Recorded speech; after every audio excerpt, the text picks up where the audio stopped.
اعوذ باللہ سمیع العلیم من الشیطان الرجیم بسم اللہ الرحمن الرحیم سبحان اللہ والحمد للہ ولا الہ الا اللہ واللہ اکبر ولا حول ولا قوۃ الا باللہ العلی العظیم۔ آج میں آپ کو اعتکاف کی فضیلت اور اس کے بارے میں جو حدیث صحیح البخاری میں ہے وہ سناؤں گی۔ اعتکاف کہتے کس کو ہیں؟ رمضان میں اللہ تعالیٰ کا قرب حاصل کرنے کے لیے عبادت کی غرض سے مسجد میں رہنا اعتکاف کہلاتا ہے۔ یہ سنت موقدہ کفایہ ہے، یعنی اگر بڑے بڑے شہروں میں اور دیہاتوں میں کوئی بھی اعتکاف نہ کرے تو سب کے ذمے ترک سنت کا وبال آ جاتا ہے، اور اگر کوئی ایک شخص بھی کر لے تو سب کی طرف سے سنت ادا ہو جاتی ہے۔ اور اس کی مدت رمضان کا آخری عشرہ یعنی کہ 10 دن ہے، جو کہ مسنون اعتکاف ہے۔ اس کے علاوہ جو 10 دن کا اعتکاف پورا نہ کر سکے وہ چاہے تو 3 دن، 5 دن یا 1 دن کا اعتکاف کرنا چاہے تو وہ بھی کر سکتا ہے، لیکن وہ حالت مجبوری ہے، پر وہ مسنون نہیں ہے۔ مسنون اعتکاف وہی ہے جو کہ رمضان کے آخری 10 دنوں میں کیا جاتا ہے۔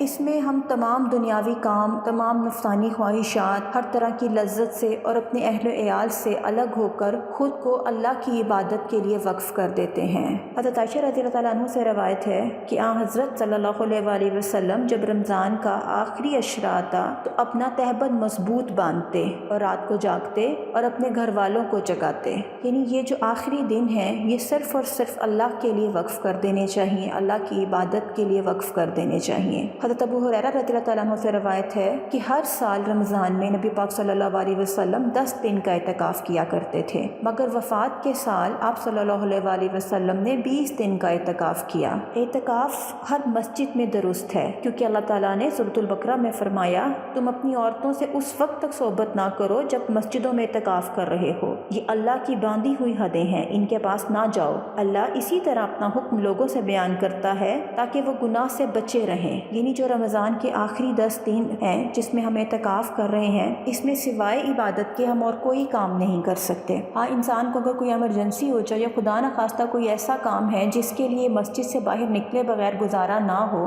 وہ کام ہم کر سکتے ہیں۔ حضرت عمر رضی اللہ تعالیٰ عنہ نے ایک دفعہ نبی پاک صلی اللہ علیہ وسلم سے پوچھا، میں نے جاہلیت کے زمانے میں یہ منت مانی تھی کہ ایک رات مسجد حرام میں اعتکاف کروں گا، تو آپ صلی اللہ علیہ وسلم نے فرمایا کہ اپنی منت پوری کرو، یعنی ایک دن بھی اگر آپ اعتکاف کی نیت سے اللہ کی عبادت کرنا چاہیں تو آپ کر سکتے ہیں۔ حضرت عائشہ رضی اللہ تعالیٰ عنہ سے روایت ہے کہ اعتکاف کرنے والوں کے لیے اعتکاف کے معاملے میں یہ نسبت ہے کہ کوئی بھی اعتکاف کرنے والا نہ مریض کی عیادت کرے، نہ جنازے پر جائے، نہ عورت کو ہاتھ لگائے، نہ اس سے مباشرت کرے، اور نہ کسی حاجت کے لیے مسجد سے باہر نکلے، سوائے اس حالت کے جس کے لیے مسجد سے نکلنے کے سوا اور کوئی چارہ نہ ہو۔ اعتکاف روزے کے بغیر نہیں ہوتا، اگر آپ اعتکاف کی حالت میں ہیں تو آپ کو روزے رکھنے پڑیں گے اس کے ساتھ ساتھ۔ اور سب سے جو اچھا اعتکاف ہے وہ یہ ہے کہ آپ اس کو جامعہ مسجد میں کریں جہاں پر جمعے کی نماز ادا کی جاتی ہے۔ آخری عشرے کے اندر ہمیں اپنی باقی تمام ایکٹیویٹیز جو ہیں ان کو کم سے کم کر کے زیادہ سے زیادہ اللہ پاک کی عبادت کرنی چاہیے، اور عورتوں کو بھی اسی طرح سے اعتکاف کرنا چاہیے جیسا کہ آدمیوں کے لیے ہے۔ حضرت عائشہ رضی اللہ تعالیٰ عنہ سے روایت ہے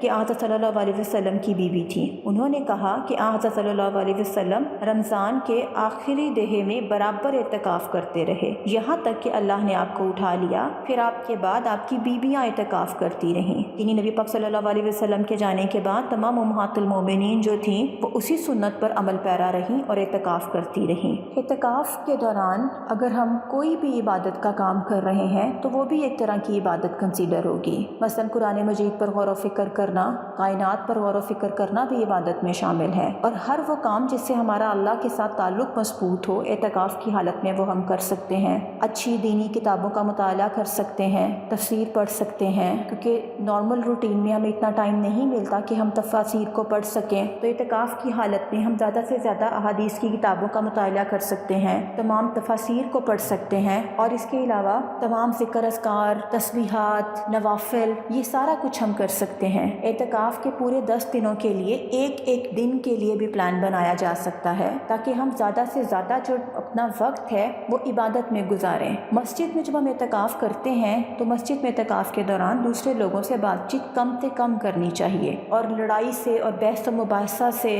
مباحثہ کسی بھی قسم کا ہو، چاہے وہ دینی ہی کیوں نہ ہو، اس سے اجتناب کرنا چاہیے، اور اگر کوئی آپ سے بحث میں الجھنا بھی چاہے تو آپ کو صبر صبر کرنا چاہیے اور اپنا زیادہ سے زیادہ ٹائم جو ہے وہ عبادت میں گزارنا چاہیے، کیونکہ اعتکاف کا مقصد ہی یہی ہے۔ ہم مسجد میں جا کر اعتکاف کرتے ہی اسی لیے ہیں تاکہ ہم لوگوں سے کم بات چیت کریں اور اب زیادہ بات چیت اور زیادہ تعلق اپنا اللہ کے ساتھ بنائیں، ورنہ ہم گھروں میں بھی یہ کام کر سکتے تھے۔ تو اعتکاف اصل میں اکیلے ہو کر جم کر اللہ کی عبادت کرنے کو کہتے ہیں۔ شب قدر کے بارے میں نبی پاک صلی اللہ علیہ وسلم کو بتا دیا گیا تھا، اور جب وہ بتانے کے لیے باہر آئے مگر دو لوگوں کو آپس میں لڑتا دیکھ کر اللہ پاک نے ان کے دل سے اس کو اٹھا لیا۔ تو آپ دیکھیں کہ آپس کی لڑائی اور اختلاف کی وجہ سے ہمارے سے یہ نعمت چھین لی گئی۔ اگر ہمیں پتہ ہوتا کہ شب قدر اس ایک خاص رات کو کہتے ہیں تو میرا خیال ہے کہ ہم زیادہ سے زیادہ نیکیاں ثواب کما سکتے تھے، لیکن اب ہمیں یہ نہیں پتہ، اس لیے ہم شب قدر کو آخری طاق راتوں میں ڈھونڈتے ہیں۔ تو سوچیں کہ اعتکاف میں بھی اگر آپس میں آپ لڑائی کر رہے ہیں اور اس لڑائی کی وجہ سے ہمارے سے دیکھیں کہ اس قدر